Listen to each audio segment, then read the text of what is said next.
Question చూడండి, రెండు పూరక కోణాల భేదం 30 డిగ్రీలు అయినా ఆ కోణాలు ఏవి? చాలా చాలా very very very important model ఇది, జాగ్రత్తగా వినండి. మన ప్రీవియస్ వీడియోలో చెప్పిన పూరక కోణం అంటే రెండు కోణాల మొత్తం 90 డిగ్రీలు అయితే దానిని పూరక కోణం అంటారు. మనకి ఇక్కడ ఏమి ఇచ్చిండు? పూరక కోణాల భేదం, భేదం అంటే మైనసే కదా, x minus y is equal to 30. మన ఈ రెండు ఈక్వేషన్ సాల్వ్ చేస్తాం చూడండి. x plus X 2x plus y minus y cancel is equal to 90 డిగ్రీలు ప్లస్ 30 డిగ్రీలు 120 డిగ్రీస్.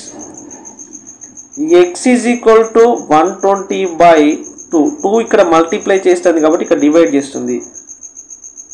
2 6 12 0 0. x వాల్యూ వచ్చింది, x ఈజ్ ఈక్వల్ టు 60 డిగ్రీలు. ఆ కోణాలు కనుక్కుందాం. చూడండి, ఈ 60 డిగ్రీలను ఈ రెండు ఈక్వేషన్లలో దేంట్లో సబ్స్టిట్యూట్ చేసినా మీకు ఆన్సర్ వస్తుంది. నేను ఫస్ట్ దాంట్లో సబ్స్టిట్యూట్ చేస్తా. చూడండి, x ఈజ్ ఈక్వల్ టు 60 డిగ్రీలు ప్లస్ y మనకు కావాలి ఈజ్ ఈక్వల్ టు 90 డిగ్రీలు. y ఈజ్ ఈక్వల్ టు 90 60 ఇక్కడ ప్లస్ కాబట్టి ఈజ్ ఈక్వల్ టు యువతలకు తీసుకువెళ్తే minus 60 is equal to 90 minus 60 30 డిగ్రీలు. y ఈజ్ ఈక్వల్ టు 30 డిగ్రీలు. మనం చూడ ఆ కోణాలు ఏంటో చూద్దాం. ఫస్ట్ ఒక కోణమేమో 60 డిగ్రీలు, ఇంకొక కోణమేమో 30 డిగ్రీలు.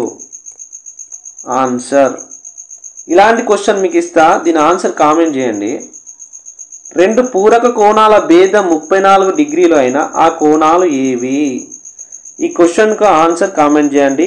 ఇలాంటి మంచి వీడియోస్ కోసం అయితే మన ఛానల్ని ఫాలో కండి. Thank you.